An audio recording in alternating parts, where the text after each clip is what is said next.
On Father's Day, my daughter tossed me a lottery ticket like trash. Then she smirked and said, if it ever won, half was hers. Later, she told everyone I was a thief, stealing from her. I stayed silent, calm. But when the numbers hit 120 million, the world saw who the real thief was. I'm glad you're here.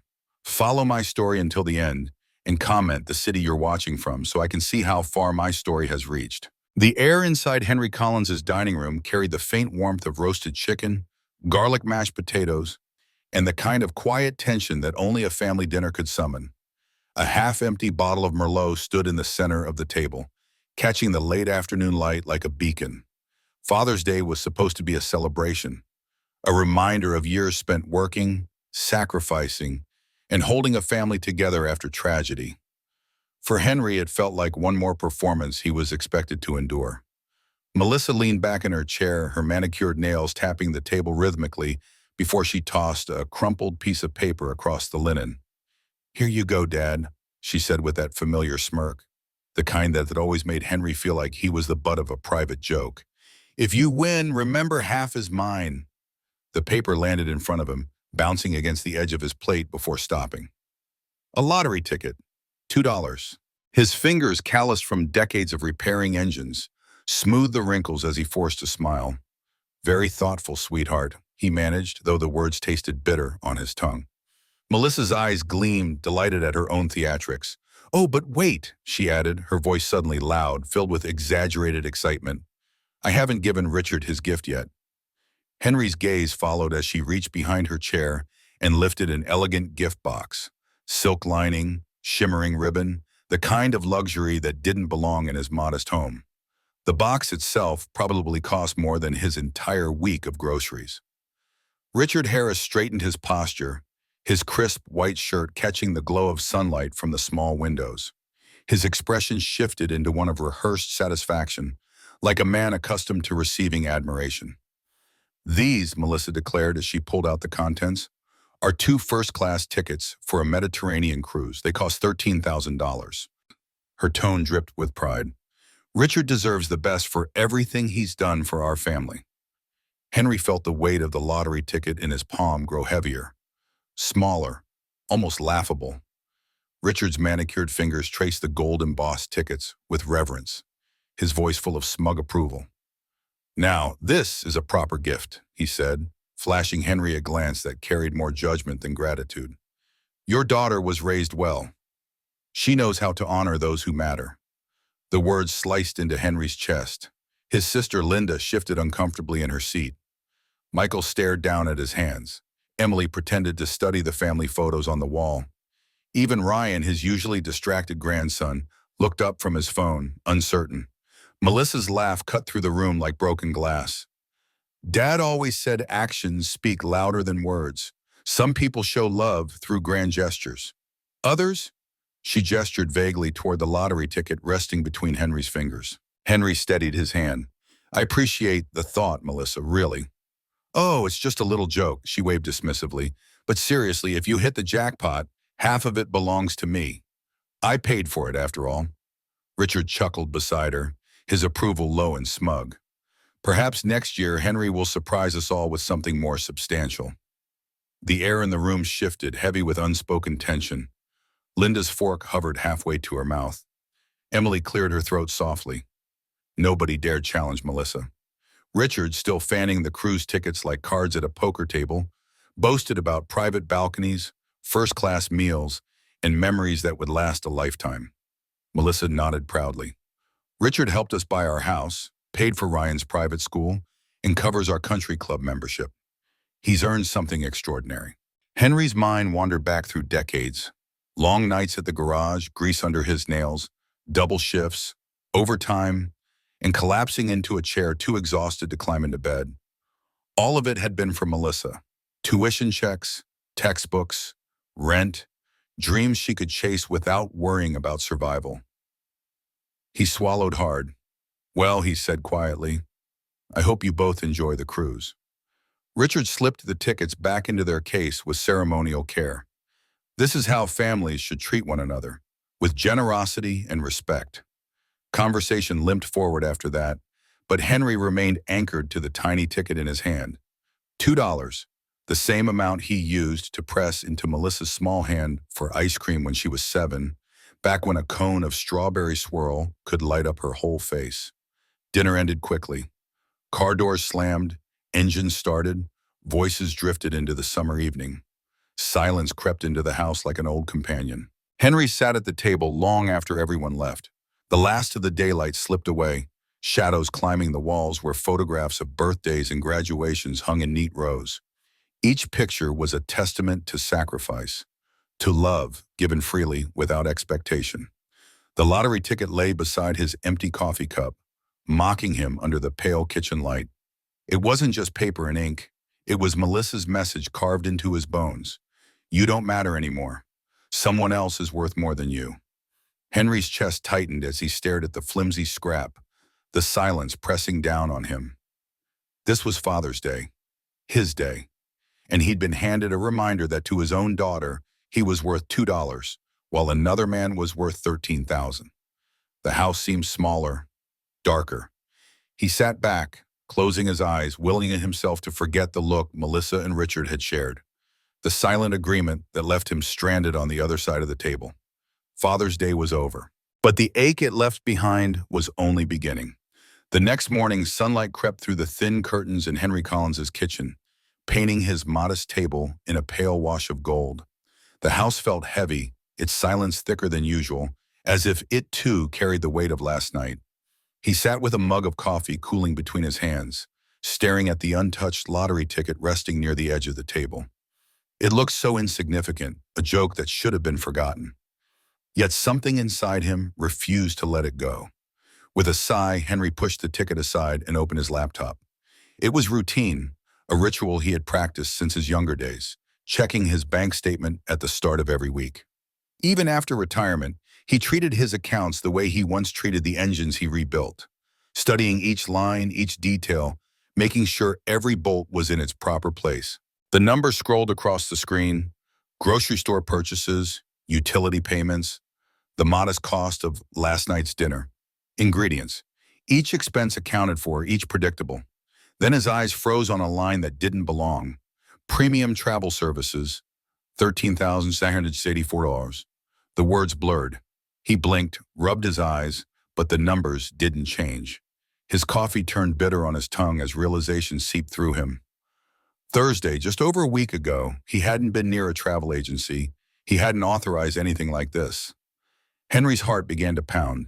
He cross-checked the date, searched his memory, and then, like a blow to the chest, the truth surfaced. Melissa, she still had access to his account. Years ago, after his wife's death, he had given her authorization, just in case. He'd never thought to revoke it. He had trusted her, his only child, his flesh and blood. His hands shook as he reached for his phone. He dialed her number, the ring echoing in the quiet kitchen, until her voice answered, smooth and distant. "Hello, Dad." Henry gripped the phone tighter. "Melissa, I'm looking at my bank statement. There's a charge, over $13,000, for premium travel services. Do you know anything about that?" For a moment, silence stretched, then a light, dismissive laugh. "Oh, that? I bought Richard his cruise. He deserves something nice for once." Her words landed like a slap. You took $13,000 from my account without asking?" "I didn't take anything, Dad. I used family money for a family gift." Her tone hardened, defensive. "It was just sitting there. You wouldn't have spent it anyway." Henry's voice cracked. "Melissa, that's theft." "It's not theft when it's family money," she snapped. "Richard has always been there for us financially. He helped with the house, Ryan's tuition, the country club. This was just returning the favor." Henry pressed his forehead into his palm, feeling the weight of every word. "I'm your father, Melissa. I raised you. I worked double shifts so you could go to college, so you didn't have to worry about the things I did." "You did what fathers are supposed to do," she cut in, her voice sharper now. "Richard went above and beyond. He showed us what it means to live well, to be generous, to give meaningful gifts. Not," she paused, the disdain in her breath unmistakable, "lottery tickets." Her cruelty stunned him into silence. This was the same girl he'd carried on his shoulders, the same daughter who used to fall asleep on his chest while he read bedtime stories, the teenager who had once whispered through tears that he was her hero. "Dad, are you there?" "I'm here," he whispered. "Look, I know you're upset, but think about it rationally. Richard earned this. He deserves recognition for everything he's done for our family. That's just the truth." The line went dead before Henry could respond. The phone slid from his hand, clattering against the table as a hollow dial tone filled the kitchen. His fingers trembled. These were the same hands that had held her as an infant, taught her to ride a bike, clapped at her graduation. Hands that had shaped his entire life around hers. Slowly he stood and walked toward the nightstand in his bedroom. The lottery ticket still lay there where he had tossed it. A joke turned sour. Even this pitiful scrap had been bought with his own stolen money. The irony twisted in his chest, so sharp it almost made him laugh. Instead, he crushed the ticket in his fist and marched to the kitchen trash can.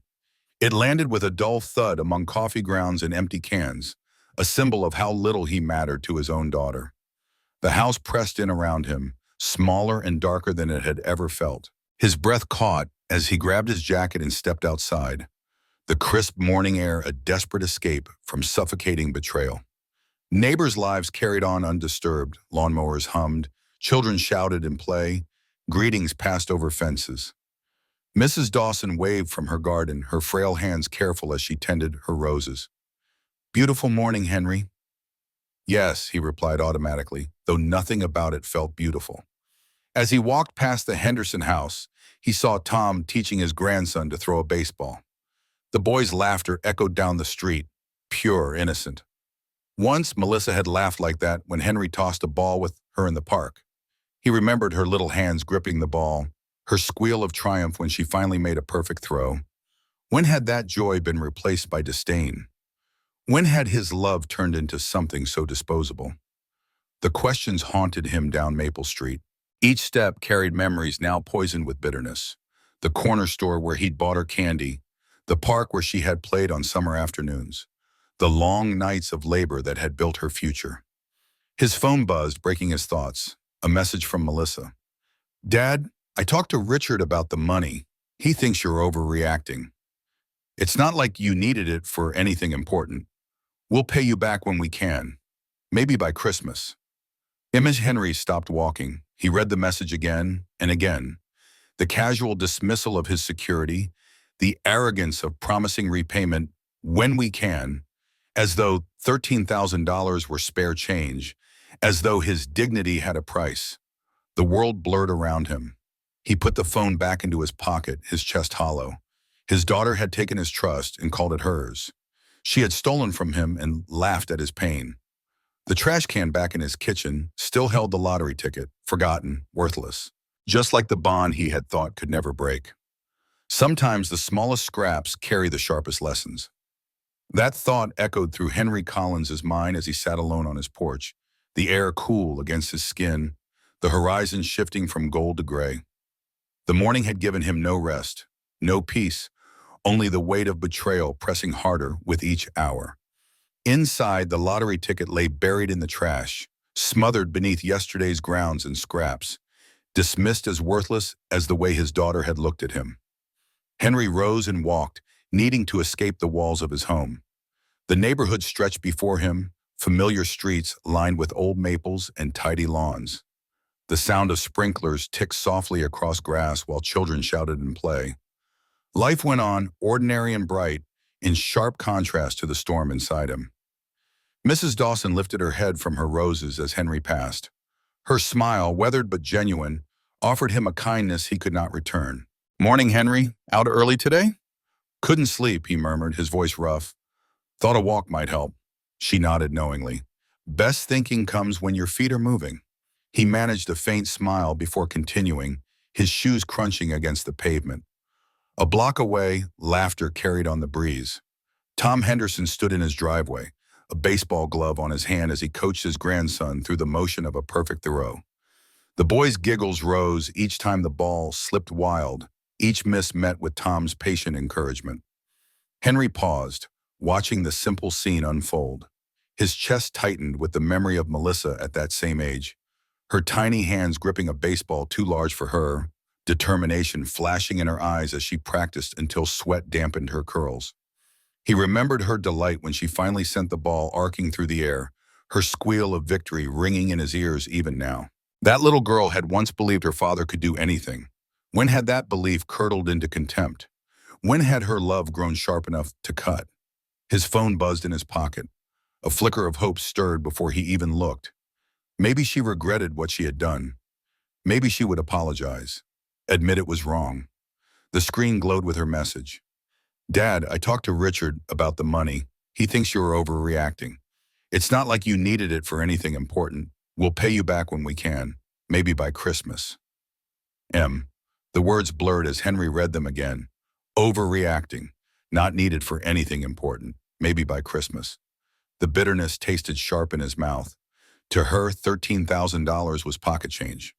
To him, it was weeks of labor, years of careful saving, dignity carved from long days under hoods of broken cars, and now reduced to a casual promise of repayment that might never come.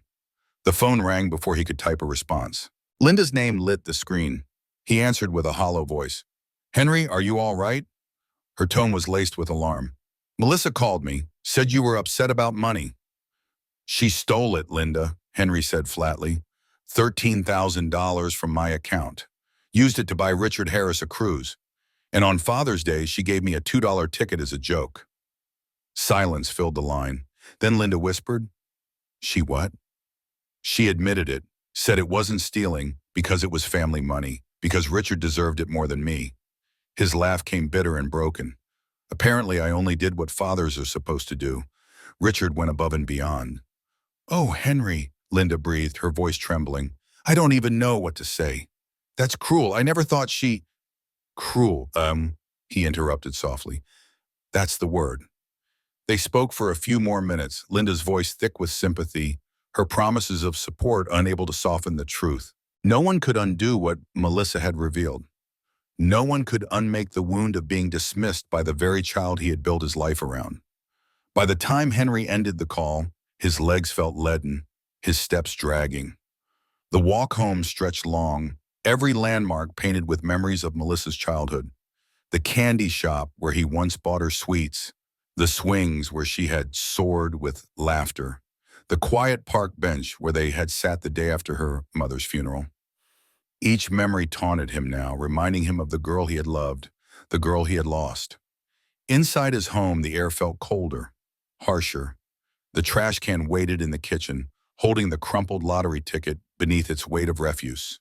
Henry stood before it, staring down, his mind replaying the sound of Melissa's laughter when she had tossed it at him like scraps to a dog. Tomorrow, he told himself, he would call the bank. He would revoke her access, do the things he should have done years ago. But tonight he sat alone at his table, grieving not money but something far more precious. The daughter who had slipped away from him piece by piece until she was no longer the child he once knew. The house was silent, the night stretched long, and in the trash, forgotten and filthy, the $2 ticket waited, carrying within it a fate neither father nor daughter could yet imagine. So stay with this story, because the smallest things, the ones others dismiss, the ones tossed aside, can sometimes carry the greatest weight. And when the truth comes to light, you will see just how powerful a so-called joke can become. The television murmured in the corner of Henry Collins's living room, filling the silence with a parade of meaningless chatter. Cooking shows, reruns, the evening news, all of it blurred together, background noise to his solitude. He sat slouched in his chair, the weight of the last week pressing like a stone on his chest. Melissa's words still echoed in his ears, every syllable sharper than the last. Cruel, that was what she had become. His hand hovered over the remote, ready to switch the channel again, when the bright, polished voice of an announcer caught his attention.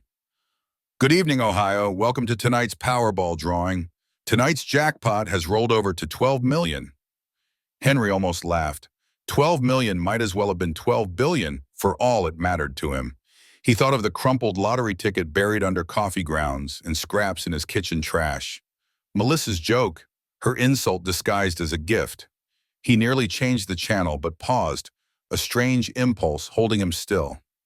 Tonight's winning numbers are, the announcer's voice took on a ceremonious tone. 7, 14, 23, 35, 42, and the Powerball is 18. Henry blinked. The numbers rang oddly familiar, tugging at the edges of his memory. He reached for a pen, scribbling them on the back of an envelope. 7, 14, 23, 35, 42, Powerball 18. His heart began to pound as the realization struck. He had seen those numbers before, stared at them long enough to memorize them, if only in anger. The ticket. Henry pushed himself up, his body stiff, his legs unsteady as he stumbled toward the kitchen. The trash can sat by the counter, innocent and ordinary, filled with the refuse of his solitary life. His hands plunged into it, shoving past banana peels, soggy paper towels, and yesterday's scraps until his fingers caught the edge of something soft and crumpled. He pulled it free. The lottery ticket. Coffee-stained, wrinkled nearly beyond recognition, but still intact. His chest hammered as he carried it to the sink, rinsing away the worst of the filth with trembling hands. The numbers blurred in the light as he unfolded it, smoothing the creases as carefully as if it were fragile glass. 7, 14, 23, 35, 42, Powerball 18. Every single one matched. Henry sat heavily at the kitchen table, the room spinning around him. The paper lay before him, sodden but legible, transformed from a cruel joke into something unthinkable. 12 million. His breath came ragged, his mind struggling to wrap itself around the enormity of it. No, he remembered the announcer's words clearly now, not 12, 120. The jackpot had swelled far beyond anything he could have imagined. The ticket Melissa had tossed at him like garbage, the ticket she had claimed half of with a smirk, was worth $120 million. His hands shook as he dialed the number on the back of the ticket, his ears ringing with each automated prompt until a calm mechanical voice confirmed it. The winning Powerball numbers for tonight's drawing are 7, 14, 23, 35, 42, and the Powerball 18. The jackpot amount is 120 million. He ended the call staring at the modest kitchen he had lived in for decades. The worn linoleum floor, the scratched wooden cabinets, the second-hand table where he ate alone most nights. All of it seemed to shimmer with unreality. He was sitting in the same chair where hours ago he had mourned the loss of his daughter's love. Now in his hands, he held more wealth than he could spend in 10 lifetimes. Melissa's voice echoed in his memory, sharp and mocking. If you win, half is mine. Half. She had stolen from him, humiliated him, and still claimed ownership of his misfortune. Now the stakes were unimaginable. Henry pressed the heel of his palm to his eyes, forcing his breath to steady. His chest ached, not with joy, but with something heavier. Grief, disbelief. The sting of irony so sharp it was almost unbearable. The lottery ticket sat on the table, still damp, its numbers shining like a cruel joke from fate. He wanted to feel triumph, elation, something close to happiness, but all he felt was tired. That night, sleep refused to come. Henry lay awake, staring at the ceiling, the tickets secured in a plastic sleeve on his nightstand. He checked it again and again, each time hoping it had been a mistake, that the numbers would blur into something ordinary. But they never did. When the sun rose, pale and unforgiving, Henry brewed a pot of coffee with hands that no longer trembled. His decision was clear. By mid-morning, he was standing outside the Ohio Lottery Commission's office in downtown Columbus, the ticket clutched in his pocket like a secret too dangerous to reveal. Glass and steel towers rose around him, reflecting gray clouds overhead. Inside, security guards checked his identification before guiding him to a quiet office that smelled faintly of paper and ink. A woman in a navy blazer introduced herself as Janet Liu. She examined the ticket with professional care, her eyes softening as she looked up at him. "This is quite a story," she said, her tone gentle. "Found it in your trash, you said?" Henry gave a small, weary nod. "Threw it away in anger. My daughter gave it to me as a Father's Day gift, but the circumstances were complicated." Janet studied him for a long moment before nodding. "We see all kinds of situations here. The important thing is verification, And I'm happy to tell you, Mr. Collins, this is indeed a winning ticket. Her words echoed in his mind, each syllable both surreal and undeniable. Henry gripped the arms of the chair, steadying himself as if he might float away. 120 million, Janet continued, her voice calm, precise. Verification will take 48 hours. After that, we'll arrange for payout and legal documentation. In the meantime, Mr. Collins, I suggest you prepare yourself. This is going to change your life. Henry nodded numbly, the words barely penetrating. Change his life. His daughter had mocked him, stolen from him, and laughed at his pain. And now the same ticket she had sneered at was worth more than everything she had ever demanded combined. The irony was brutal, and Henry knew, deep in his chest, that this was only the beginning. Good fortune reveals true faces, sometimes the ugliest ones. That truth came crashing down on Henry Collins just 2 days after Janet Liu confirmed the authenticity of his lottery ticket. The official paperwork lay spread across his kitchen table, the black ink still fresh on contracts and tax disclosures, when the screech of tires announced the arrival of trouble. Melissa's car tore into his driveway, her door slamming shut before the engine stopped. She stormed into his home without knocking, her heels striking the floor like gunshots. Her eyes were bright with frenzy, her voice already raised before Henry could stand. "Dad, I heard about the lottery," she burst out, her breath uneven with excitement. "One of Richard's coworkers knows someone at the commission. She saw your name. You won, didn't you? Tell me you won." Henry remained seated, his fingers resting lightly on the stack of documents before him. He looked at her, really looked, and for the first time saw not the daughter he had raised, but a stranger wearing her face. "Hello, Melissa," he said evenly. She waved the greeting aside, her body vibrating with energy. "Don't hello me. Do you realize what this means? We're millionaires, Dad. Remember what I said. Half is mine." Henry's voice came low, steady. "That ticket is a gift, Melissa. A gift cannot be taken back." Her smile faltered, replaced by something sharper. "We had an agreement. Everyone at that dinner heard me. I said it out loud. Half the winnings belong to me. They're witnesses, legal witnesses." Henry shook his head slowly. "You threw that ticket at me like it was garbage. You bought it with money you stole from my account. There was never an agreement, only mockery."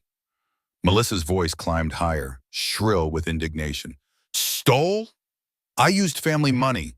Money that was just sitting there doing nothing.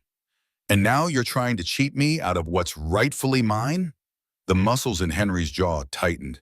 He wanted to shout, to rail against her audacity, but something steadier held him still. He studied her with the calm clarity of a man who had reached the end of denial. "The ticket was mine the moment you gave it to me," he said quietly. "Whatever you believed, whatever you said, it became mine the instant it left your hand. And so did the winnings." Her face twisted with rage, color rising high in her cheeks. "I'll sue you. Don't think I won't. I'll drag you into court and make sure the world knows exactly what kind of man you are. A selfish old miser who cheats his own daughter." Henry felt a sting deep in his chest at those words, but he didn't flinch. He leaned forward, meeting her fury with calm resolve. "And what kind of man am I, Melissa?" For the briefest moment, her eyes wavered, a flicker of shame breaking through. But it vanished as quickly as it came, replaced with steel. The kind who steals from his own child.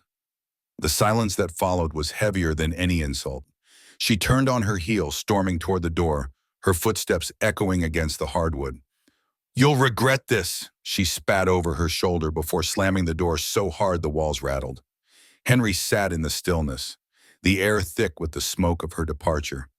He looked down at the papers on the table, the evidence of his fortune, and felt no joy, only weariness. The days that followed brought a new kind of storm.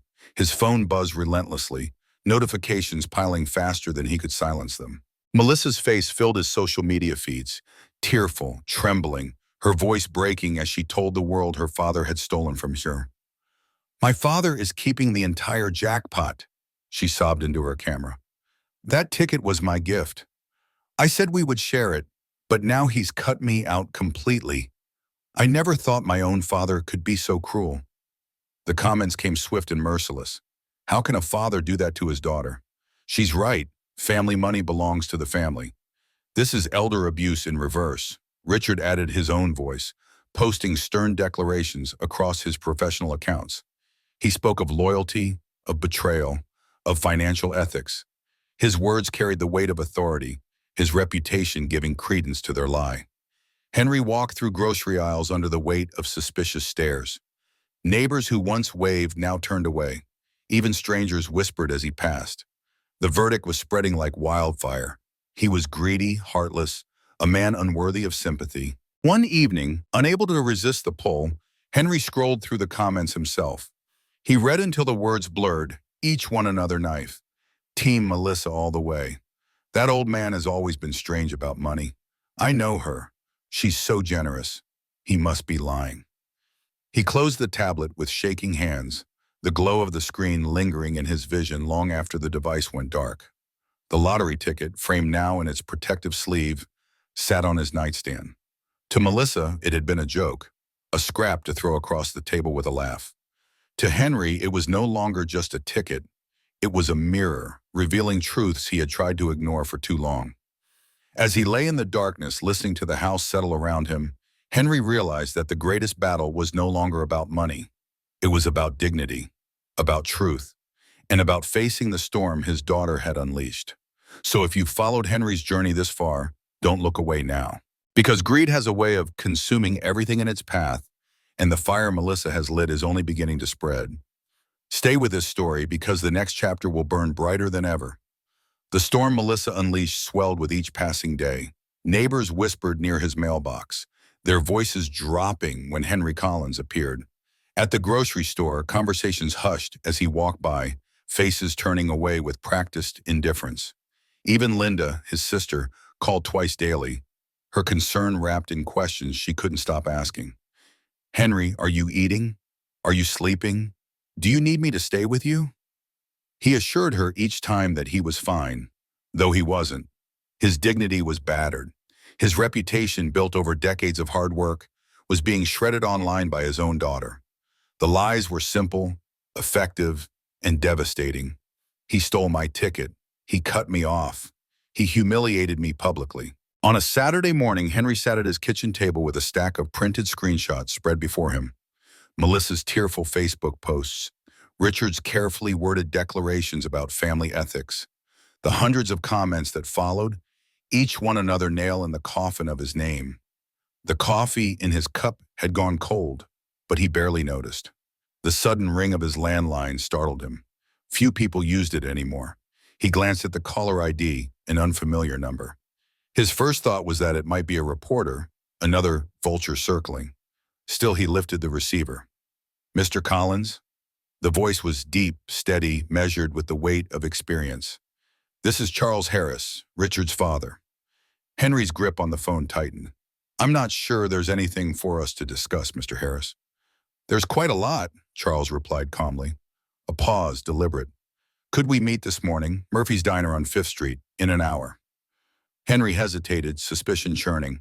Richard's father? Was this some attempt to pressure him into surrendering part of the money? Yet something in Charles's tone held no malice, only certainty. All right, Henry said slowly. Murphy's Diner hadn't changed in 30 years. Red vinyl booths worn smooth by generations, checkered floors faded from thousands of footsteps, the faint scent of bacon and burnt coffee lingering in the air. It was a place of ordinary lives, far removed from the case Henry's own had become. He spotted Charles immediately. The man's tailored navy suit looked out of the place among the work shirts and denim jackets. Yet his posture, straight-backed and precise, carried authority that belonged to more than just money. Mr. Collins, Charles greeted, rising with a firm handshake. Thank you for coming. They slid into a booth near the window. Dolores, the waitress who had worked there since Henry was in his 40s, poured 2 cups of coffee without asking. I'll be plain, Charles began, his voice even. I witnessed the entire exchange on Father's Day, every word, every gesture. Henry studied him warily. Melissa claims we had an agreement. Charles's expression hardened. That is not what I saw. She tossed the ticket at you with a laugh, called it a joke, then turned to present Richard with the cruise tickets.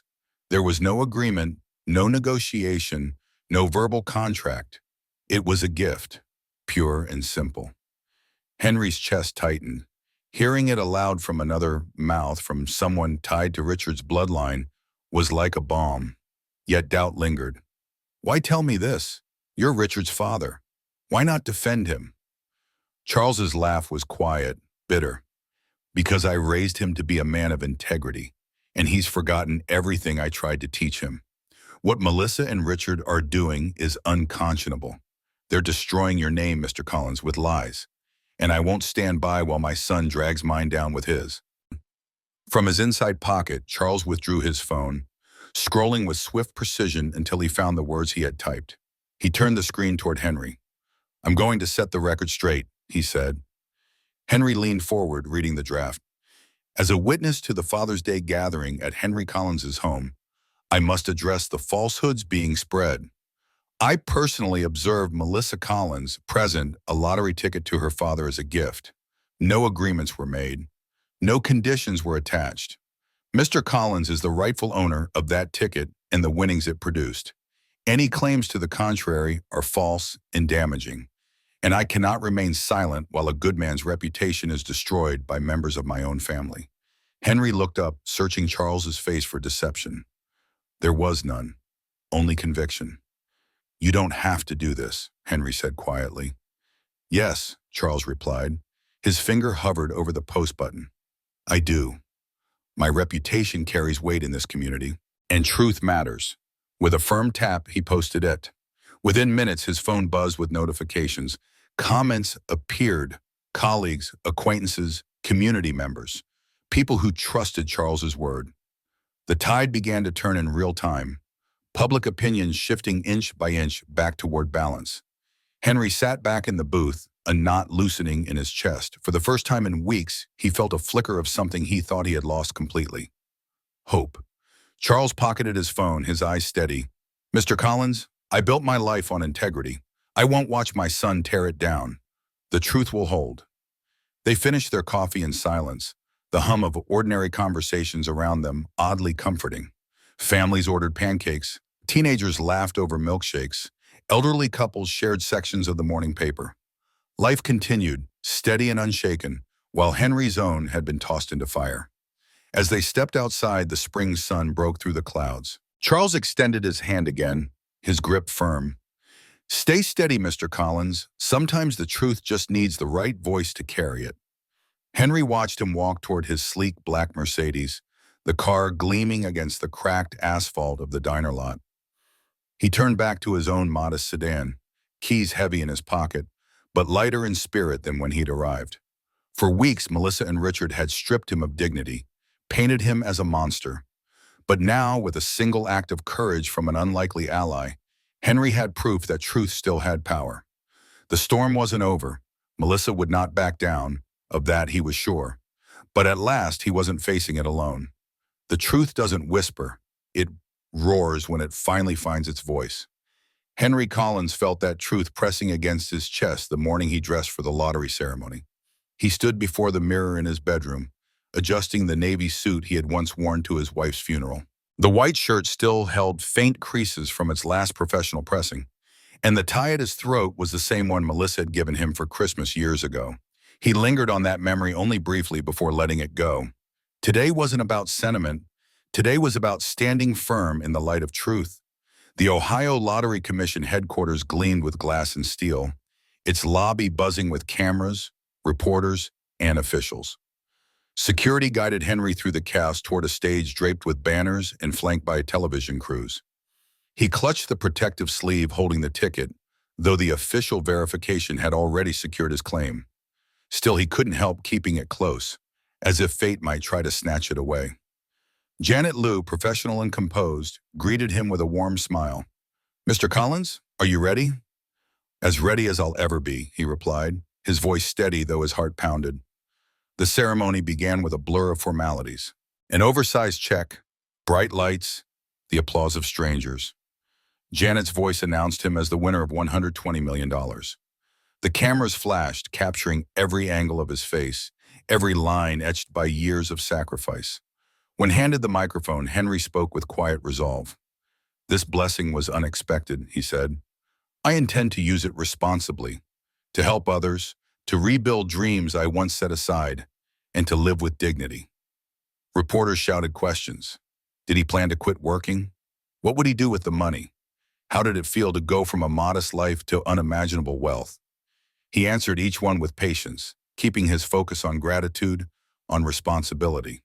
Then, chaos cracked through the room. Stop! Melissa's voice cut the air like a blade. Heads turned as she and Richard forced their way through the crowd, her face flushed with fury, her designer dress tailored for spectacle. Cameras swiveled instantly, hungry for the drama. That ticket is mine, Melissa shouted, her voice breaking under the weight of desperation. We had an agreement. Everyone at that dinner heard me. Security moved quickly, intercepting her, but she fought against their polite restraint, her voice growing sharper. You're stealing from your own daughter. This is elder abuse in reverse. I bought that ticket, and half the winnings belong to me. Henry's grip on the microphone tightened, but his face remained calm. He looked directly at his daughter, ignoring the gasps, the clicking shutters, the murmurs racing through the audience. Melissa, he said firmly, his voice amplified across the room, please don't do this here.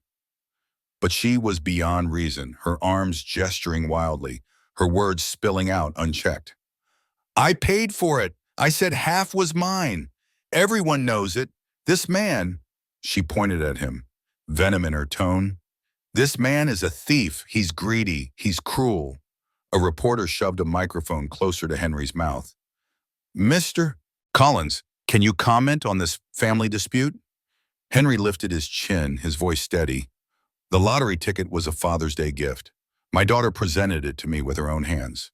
Mr. Charles Harris, who was present that evening, has already confirmed this publicly. It was given to me. It is mine. The cameras swung instantly toward Richard's father, whose statement had already begun circulating online. Melissa's fury faltered for the briefest moment, but she pushed harder, her cries raw with anger. This isn't fair. I said half was mine. I won't be cheated out of my share. Henry faced the reporters once more. Whatever was said in jest does not change the truth.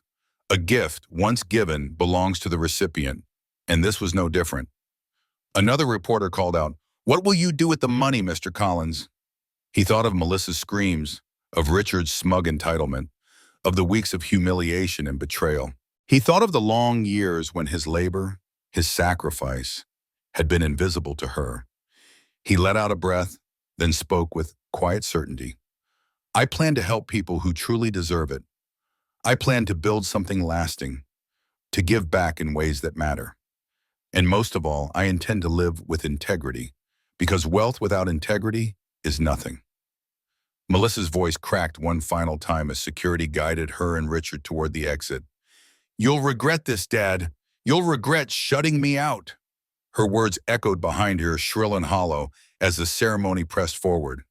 Cameras swung back to Henry, questions resumed, and the atmosphere shifted back towards celebration. But Henry knew the moment had branded itself into the public record. Melissa had exposed herself not as a victim, but as the face of greed and desperation. When the event concluded, Henry stepped outside into the crisp air, the ceremonial check in one hand and official documentation in the other. Across the parking lot, he spotted Melissa and Richard by their BMW, locked in an argument so heated their voices carried across the asphalt. Richard's hands cut sharp through the air, Melissa's voice rising to match his. The cracks in their alliance were already beginning to show. Henry placed his documents carefully in the back seat of his car and paused, glancing into the rearview mirror as he started the engine. Behind him, his daughter and her husband's world spun in chaos. Ahead of him stretched an open road.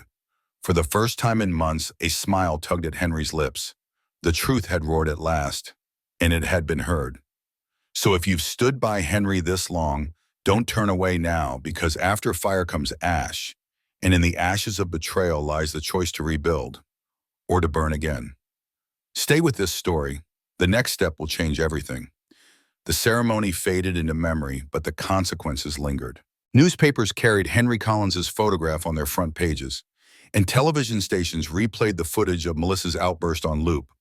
Public opinion, once stacked against him, shifted overnight. Commentators praised his composure, admired his words about integrity, and condemned Melissa's display as shameless greed. For Henry, the vindication was bittersweet. He hadn't sought fame or pity. All he had ever wanted was peace. Days passed with reporters clustered near his street, their cameras waiting for a glimpse of him stepping outside. He ignored them, slipping out only in the early morning hours for groceries or walks around the block. His phone lit with messages from strangers, some congratulating, some begging, some offering business schemes too wild to consider. The sudden flood of attention overwhelmed him, but he endured it with the patience of a man who had weathered storms before. It was late one evening when the knock came, 3 sharp raps against his front door. Henry rose from his chair, the glow of the television fading behind him as he approached. Through the frosted glass, he saw the silhouette of a woman. His chest tightened. He opened the door slowly. Melissa stood there, not dressed for spectacle this time, not armored in designer fabric or cameras. She wore a simple sweater, her hair pulled back loosely, her face bare of makeup. Her eyes were red, swollen from tears. For a moment, Henry glimpsed not the manipulative woman she had become, but the frightened girl who once clung to his hand after a nightmare. "Dad," she whispered. Henry's hand lingered on the doorframe. He didn't step aside. "Melissa."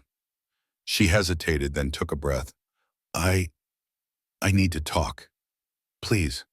Against his better judgment, Henry opened the door wider. She slipped inside, her eyes sweeping the familiar rooms as though she hadn't truly seen them in years. They sat across from each other at the kitchen table, the very place where weeks earlier she had tossed him that ticket. With a laugh, for a long while neither spoke. Finally, Melissa broke the silence. "I messed up," she admitted, her voice trembling. "I shouldn't have said those things. Not at the ceremony, not online. I was angry. I wasn't thinking." Henry's gaze held steady. "You were thinking, Melissa, just not about me." Her lips pressed together. She looked down at her hands, twisting them in her lap. "Richard, he pushed me.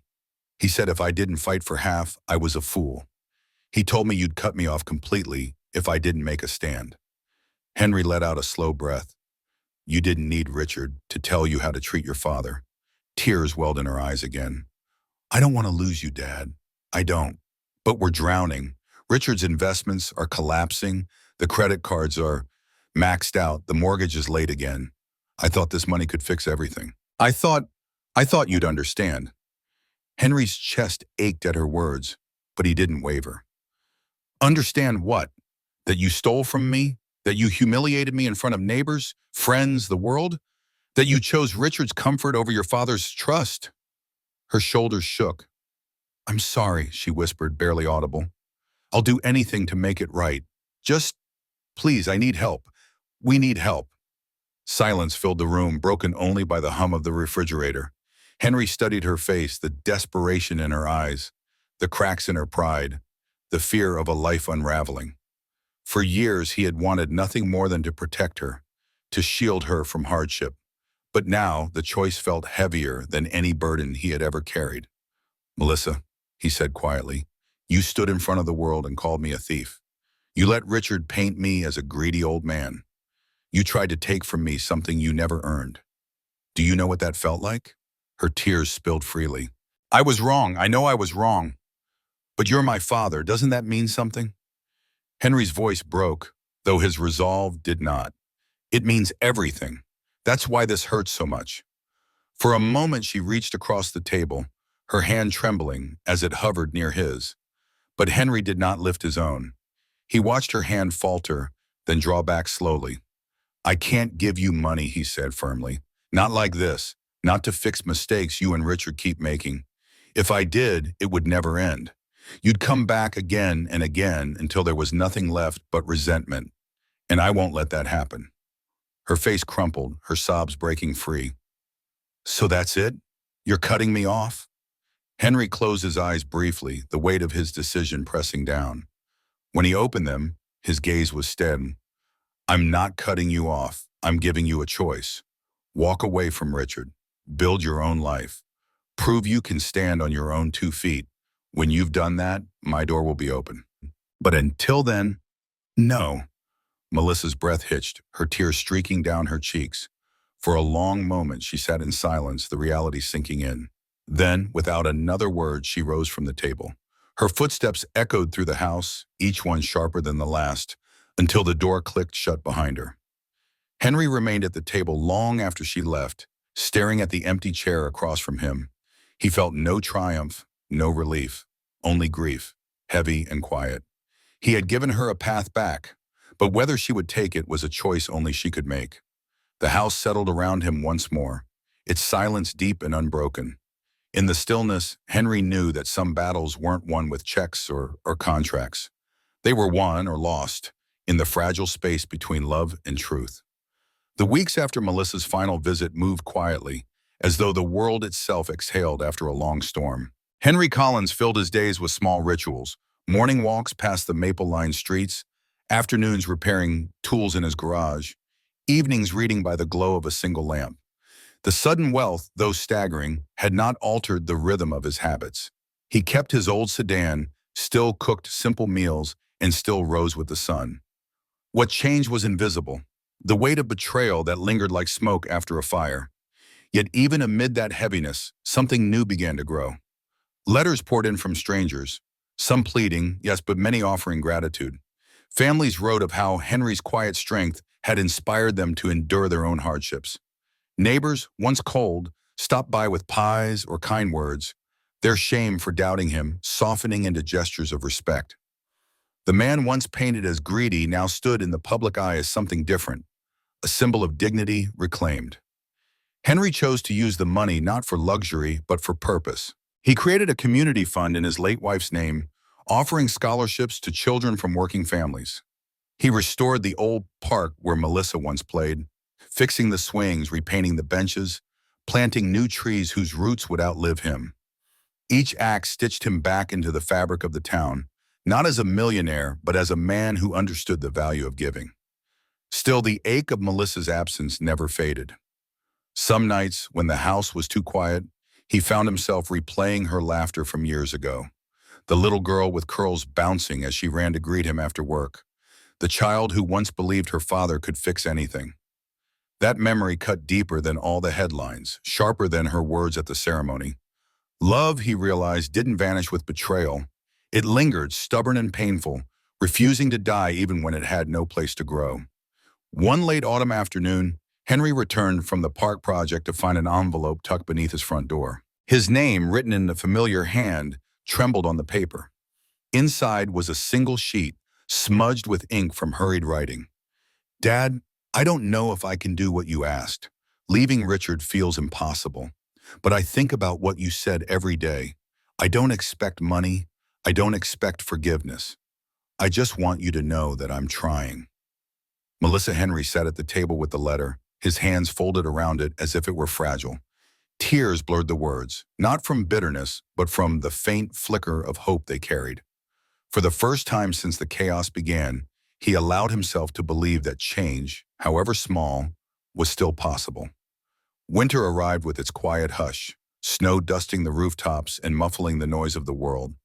Henry's life, once torn apart, had settled into something steady, something rooted in truth.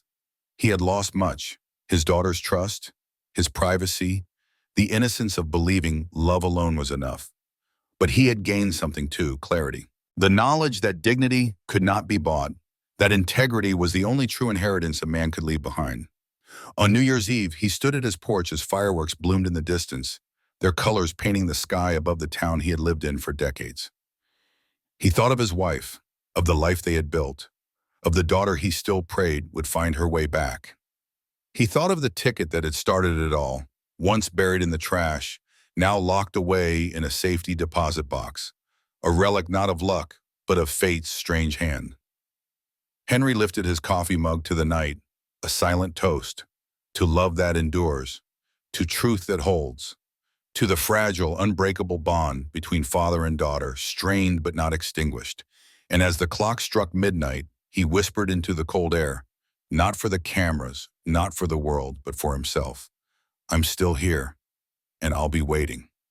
The fireworks faded, the town quieted. And in the stillness, Henry Collins stepped into a new year, carrying the ashes of betrayal and the seeds of renewal in equal measure.